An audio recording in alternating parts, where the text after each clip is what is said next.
Hello everyone, welcome to another rendition of RNG University, How to Lose All Your Money.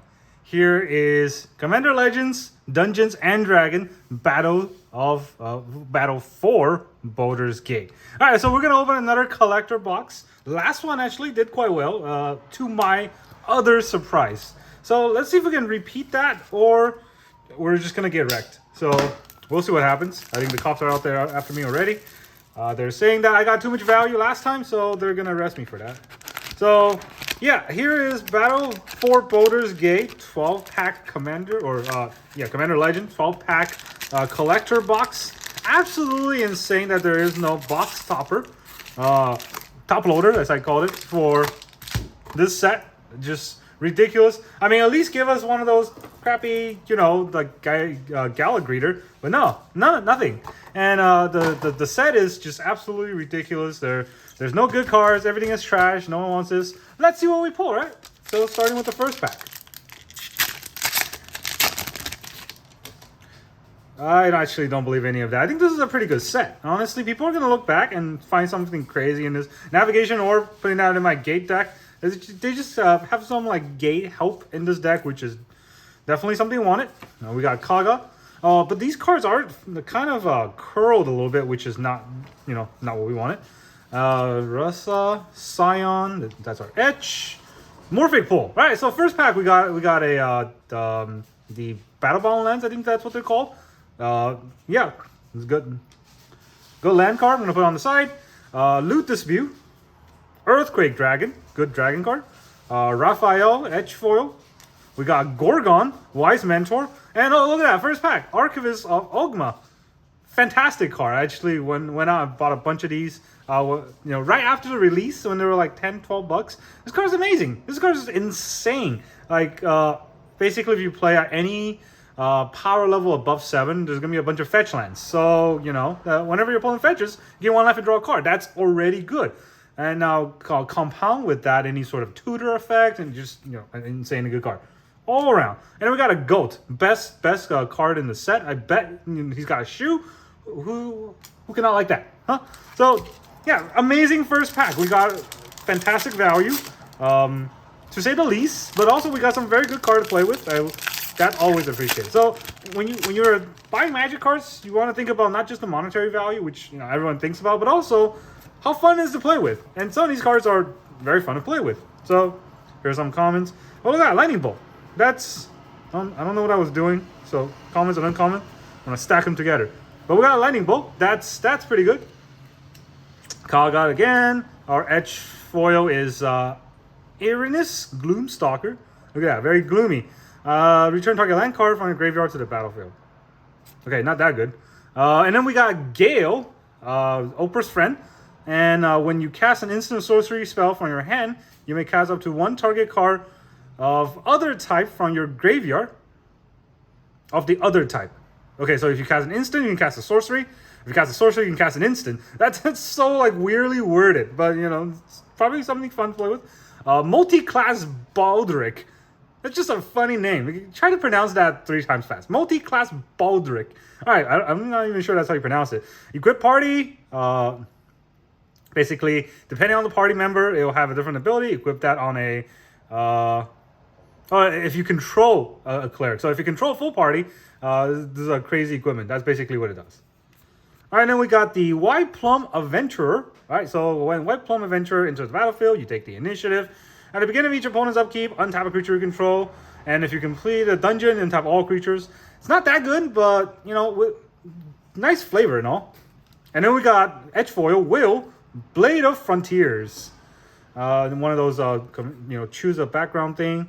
Nira, Wild Mage. So there's actually a funny story about this. I was playing with someone recently, and they told me that this card has a weird effect with cloning. So when you cast a spell, you may put it onto the bottom of your library. If you do, reveal the top card of your library until you reveal a non-land card. And then basically you can play without mana cost and blah, blah, blah, blah, blah. But he was telling me that he can copy this effect and then it will trigger twice, which I did not understand because, it says if you do. So even if you don't, you still get that ability because it's a period here instead of a comma. I don't know. Ask the judge. All right, we got Will's reversal. We got Will's Blade of Frontier, and now he reversed it. Not quite Narcissus reversal, so we don't care that much. Still copy a target, and then you know, you may choose a new target, or you may choose a new target and then copy it, and then choose a new target for that copy as well. So it's kind of redirect, and then twin cast redirect also. And then we got an Ox Treasure. I really appreciate that these tokens are kind of centered a lot better. You know, not perfect, but still better. Remember the Kapana tokens, they're just awful. Some of them are just cut on the edge. Marble Diamond. Big ass diamond. Alright, a bunch of commons. Laura Thief, Mary Thief, the Flaming Fist. Alright, Burning Fingers. And then we have Saknos, Dragon Heart. That's our edge foil. We got Descent into Arvinus. So we got Descent, we got Ascend, we got a bunch of Arvinus things. Uchilon, a bunch of copies. Tomb of Adventure, Horror. Shadowheart, Dark Justicar. Oh, and our first mythic, the Nautiloid Ship. And then we got Barroom Brawl. I don't remember what this does. Target creature you control fights target creature opponent to your left, and then everyone fights, and then so on and so forth. So yeah, just a bunch of fight cards. That's our first mythic, I think, unless I missed one. Yeah, first mythic in 3 packs. Well, that's got to be a new record, right? All right, pack number 4. I honestly think these packs are, this set is very, very underappreciated. But of course, it just came out. Who knows? Maybe sometimes people are going to pick it up after double masters. We got Dragon Cultist. That's our edge. Oh, second mythic, Baldur. Whenever Baldur attacks or dies, choose one or more. Each mole must choose a different player. Target opponent draws 3 cards. And discard 3 cards at random. Target opponent sacrifice a non-token artifact, or Baldur deal damage to target opponent equal to the number of cards in their hand. I mean, it's just like, this is a very fun draft commander, I think, or not commander, draft card. I don't actually see it being that useful in like a regular pod, just because you don't want your card to target all 3 of your opponent with different abilities, because then you're just making enemies. All right, well, it's a foil mythic, and then we got Endless Evo. Basically, wizard printing a card about themselves. At the beginning of your upkeep, create a token that's a copy of enchanted creature, except it's 1/1. And when it dies, if enchanted creature is a horror, return Endless Evo to your hand. And then we got Ravenloft Adventure. That's the initiative, where if you finish a dungeon, defending player lose 1 life. For each card they own, exile with a hit counter, blah, blah, blah. This is our edge foil Drunk Guy that flickers. The Ragadra. Your Mana Dork now swings guy. Will, Blade of Frontier again, and then a skeleton token. I think that's our first skeleton token. This is the one that you get from the initiative, or not the initiative, the Undercity from the initiative. So create a 4/1 black skeleton. That's the skeleton. All right, so that's 4 packs. 4 packs down, 2 mythics, 1 rare land cycle. So we got that going. What else we get? Cloak of the Bat. So here we go. We got Batman in the set. All right, we got a land. We got some goggles. We got Candlekeep Sage. Again, someone's gonna 9 finger us. All right, third mythic, Brakos, party leader. Barakos, party leader, is also a party. Basically, he fits all party members. When it attacks, if any player loses X life, and you create X treasure token, where X is the number of creatures in your party. Or, yeah, that's in your party. So, I don't know how that works. Maybe you can have multiple creatures of the same type in a party, if that counts. Anyways, let's choose a background. So maybe it's definitely a background commander. And we got Reflecting Pool. So that not a rare land cycle, but a rare land nevertheless. Probably even better than a rare land cycle, honestly. So that's a good card. And then we got Popular Entertainer, very popular, so much so no one knows anything about it. And then we got Jaheira, Friend of the Forest, and then we got Traverse the Outland. So yeah, that's our rares. So far, so something. And we got a Flying Dragon. All right, so not the dragon we want, but the dragon we deserve. Pack number 6, Charcoal Diamond. All right, we could get a lot of big ass diamonds in this. Too bad these diamonds aren't worth the real diamond price. All right, we got Thrakus the Butcher. That's the double strike one for dragons. I mean, this whole set just built a dragon deck on its own, which, I mean, for D&D, it should, right? Intellect Devourer, the Delayed Blast Fireball, Baldur's Gate, Asteron, the Decadent Foil Etch, Clunch, and then the Robe of the Archmage. Yep. So then we got our generous, or the cute rabbit. Very harmless looking rabbit. Alright, so that's pack did not have any mythic in it, but it did have Baldur's Gate. So, you know, roll credits. Alright, so now what else we got? We got Reckless Barbarian, Jade, something, and then we got Renari, Merchant of Marvel. I like this guy because you can cast your command or cast your dragons as though they had flash. So obviously not that good of a commander, but if you have a dragon commander, you definitely want to put that in the 99, assuming it's blue, of course. Gorion, the Wise Mentor, Venture Force, Elminster's Simulacrum. So this is not a sad robot, but it's Elminster's robot. For each opponent, create a copy of a token. Yeah, I remember this card. It's our 4th mythic. Our mythic we're hitting this box isn't that great. So we got Bane again. This is like 3rd Etch Foil Bane that we got. John Ericus Shatter one. I don't even remember what this does. At the beginning of your end step, target opponent gains control of up to 2 target creatures. Oh, this is the one where you can gold creatures forever. Jen Jensen, Chaos Crafter. Second artifact creature is a great token. Yeah, I remember this is just comboing on its own. Gnome Artificer, very good card. I would say this is a very fun commander to play. Kind of a mid power level. You know, it's combo heavy, but it's not high power level just because it's Mardu. For artifact, not to have blue, that's kind of limiting, but hey, it is what it is. And then we got another Undercity. I know dragons so far, but we got 4 mythics. And 1 rare land cycle. 1. Last time we pulled 5. So, I don't know what they're doing with these boxes.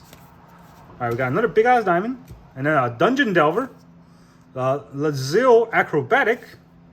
Psionic Ritual. What does this do? Replicate, tap, and untap Horror. Okay, exile target instant sorcery card from your graveyard and copy it. And you may cast a copy. Alright, cost 6 is a sorcery. It's not that good. Jaheira's Respite. And then we got Ragadrad Edge Foil.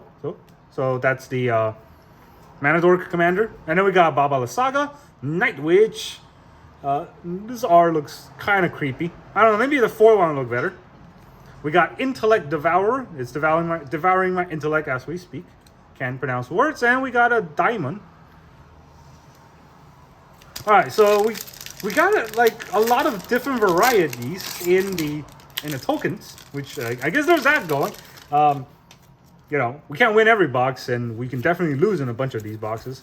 So, buyer beware. Oh, that's our etch. The Minthra Merciless Soul. I actually really like this art, but in etch foil just kind of looks a bit dark, hard to see.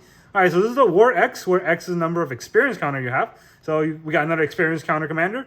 At the beginning of your end step, if a permanent you control left the battlefield, you get an experience counter. And a creature you control gets +1/+0 for each experience counter. So pretty fun commander. Nothing too crazy, but experience counter is always good. And then we got Baldur's Gate again. Oh, we got the Deep Gnome Terramancer. I also went and speculated a bunch of these cards. Amazing card because it has flash. And then whenever 1 or more land enter the battlefield under your opponent's control without being played, you may search your library for a Plains card and put it onto the battlefield tapped and shuffle. Do this only once each turn. That ability on its own is just insane. Like, just not thinking about it in CEDH, but in regular Commander, right? Fetch lands, yes, but also ramp, right? Rampant Growth, Farseek, Nature's Lore, 3 Visit, all of those things, right? Your opponent's gonna have some. Not every one of your opponent, but you will have an opponent that has some ramp. And then the Deep Gnome Terramancer will just ramp you. So on its own, it's a 2 mana that ramps you 1 card. That's already good. If it's a 2 mana that ramps you 2 cards, that's amazing. If it's 2 mana that ramps you 3 cards, that's broken. So it's like there is no downside to this because your opponent is definitely going to ramp. And it's flash, so you can do it in response to your opponent ramping. So all in all, this is an amazing card. It's probably, in my opinion, best card of the set. All right, then we got a Sculpted Sunblast. choose a creature you control. Then each opponent choose a creature they control with less power, equal or lesser power. If you choose a creature this way, exile each creature not chosen by any player. So basically, exile creatures equal to the power or something. Merkle, and then we got a Tasha. So that's our Planeswalker. That's pretty good. This is one where you cast your opponent's graveyard. Not your opponent's card. And then you can create a 3/3 for every time you do that. Pretty fun commander. But there's a bunch of commanders that does that already. I don't understand why they made this without a sort of old commander. Just kind of meh. And then we got Asteron, the Decadent. Again, it's like the 4th or 5th Asteron that we got. And then we got a Construct. We are really getting every single kind of token in this set. Yeah, everyone's hyped for the dragons, but I honestly don't see it. I don't see any of the dragons being that crazy, other than the copper one. And I'm just aiming for the 2 white cards in the set. Agent of the Shadow Thieves, Raised by Giants. Oh, we got another mythic, Zilix. Sanity Flayer. It's Flay My Sanity just saying his name. Alright, so this power is Hive Mind. Whenever a player mills one or more creature card you create a 1/1 black horror. So it's a mill commander? Nah, it's a mill commander. I don't know. It's just, you can mill them, and then you can make 1/1 horrors, which there is a horror commander, which is better than this, so I don't know. Someone will figure something out. And then we got an Owl Cup. Shameless Charlatan. Hey, that's me. This has got a picture of me right there. And then we got Gale, Oprah's friend again. And then we got it. Okay, does anyone know how to pronounce that word? Illicit? Illicit? Alright, so whatever that word is. It's a harvester. It's a horror. I have never understood why this is a sorcery. If you're making it instant, it's not that broken. So being a sorcery make this card almost unplayable. I don't like it. It turns them into 2/2 horrors if you can time it right. But then again, even if you do that, who cares? There are already cards that does that. All right, and then we got a copy. Yeah, that's again a different token. All right, 2 packs left. We only got 1 land cycle. We only got, we didn't get any dragons. But we got a Terramancer and a Deep Gnome. So, I can complain about that, but I'm probably shouldn't. All right, we got Oprah's Friends Redirection. I'm going to stop it with that joke. Serovic Tomb. Add colorless. If you have initiative, add 2 colorless. And you can tap 3 tapped, exile cards on top of your library until you exile a non-land card. You may cast that card without paying its mana cost. Activate only if you complete a dungeon. That's really, really good. This doesn't say you have to do it at a sorcery speed, so you can do it as an instant speed. And also, complete a dungeon isn't really that hard. If you think about all the cards that give you initiatives, you can basically complete a dungeon already. So yeah, I mean, it's not an amazing mana rock, but it's not terrible. Oh, it costs 4, so below average. And now we got Mirror of Life Trapping. Whenever a creature enters the battlefield, if it's cast, exile it, then return all other permanent exile with Mirror of Life Trapping to the battlefield under the owner's control. So if you have a card that says if a creature enters the battlefield, if it wasn't cast and it doesn't enter the battlefield, but there are a bunch of white stacks card that does that. You can combo it. All right, we got a Foil Etch Volo. Volo's not that good of a commander in my opinion, but it is what it is. And then we got can't pronounce the name because the water's hiding it, Adept. And it's the haste. You can activate ability as though they have haste card. And we got another Gale's Redirection. There are a lot of Gale redirections here. And then we got another Boar. Oh yeah, we are getting 1 of every token. So that's this box theme.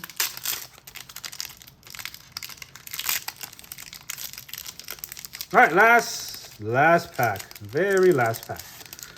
I mean, I did say we didn't get any rare land cycles, but we did get 2 Baldur's Gate and a Reflecting Pool. So, Sufoot Boot. They reprinted that, so that's something. All right, then we got Harsey, Emerald Archdruid. The terrible, terrible Horn of Valhalla that never see any play. Tin Cali Hunter. Wind Shaper Palantir. Jen Jensen again. Bane Lord of Darkness number 17. And then we got a Council of 4. Alright, so there's all 4 of those are not dragons, so I don't like them. And then we got Undercity again. So that's the whole box. That is the whole box. So this is why Battle of Baldur Gate is such a crapshoot. You can get lucky, get 5 land cycles and a bunch of mythic and 2 of the dragons, or you can get something like this. You get Simulacrum, you get Tasha, you get Xenix, you get only 6 mythics in this whole box, not counting Mr. Volo right here. So even if you count that, that's 7 mythics. That's not that high. And then, we got a bunch of rares. That's true. And some of the rares are good. We didn't get Kitty Cat, but, it is what it is. It's not a good box, guys. It's not a good box. But I'm expecting the value of this to skyrocket in a few years. Because they're not going to reprint this. And this set is just dumpster fire. Everyone's not caring about this. So right now, it is the dip. All right, so thank you very much for watching. See you guys next time.